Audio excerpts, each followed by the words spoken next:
I already know what I'm going to get for this one. I'm going to get a little bit of flack, but I'm okay sticking my neck out for something that I believe in, especially if it's the Las Vegas Raiders defense. Now, I'm going to preface. This is not going to be a top 10 defense. Hate to break it to you. I know you guys are all shocked and dismayed, blah, blah, blah, blah, blah.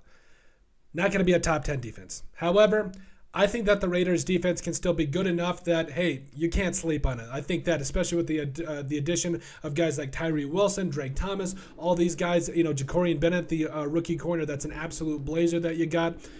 I think there's some things you got to like from this perspective. So we're going to say, yes, you can't sleep on the Raiders defense this year, and here's why. So along the defensive line, I really feel like, yes, Max Crosby and Chandler Jones are going to be the two dudes, but you're also going to see what you get out of Tyree Wilson this year because I do think that developing him is going to be the number one concern.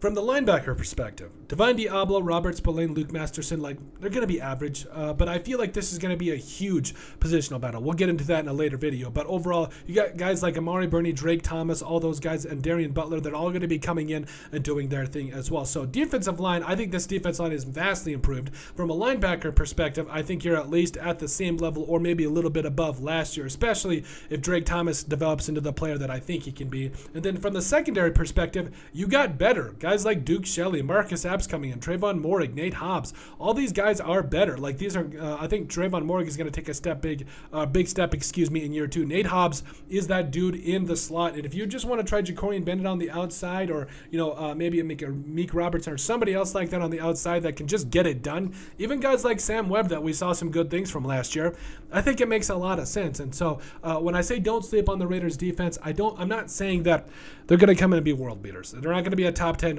defense, I think that's just what happens at the end of the day. But I think if this defense can get a little bit of pressure, more pressure on the quarterback with guys like Byron Young, also like we mentioned, guys like Tyree Wilson, I think you're looking at some really good things. And I feel like the Raiders could take a big step defensively this year that, again, might not be top 10, but best case, it might be top 15, it might be top 20, and that could really help out Jimmy Garoppolo or the starting quarterback for the Raiders, whoever that may be. And I think it could really help out this team as they really start to figure this whole thing out. But at the end of the day, let us know what you guys think. Make sure you guys like and comment down below. That's what helps people find the show. That really helps out with the algorithm, and we really do appreciate all your guys' love and support. You guys are awesome. It's not lost on us. We cannot thank you enough. But let us know what you guys think about the fact that you cannot sleep on the Las Vegas Raiders defense in 2023.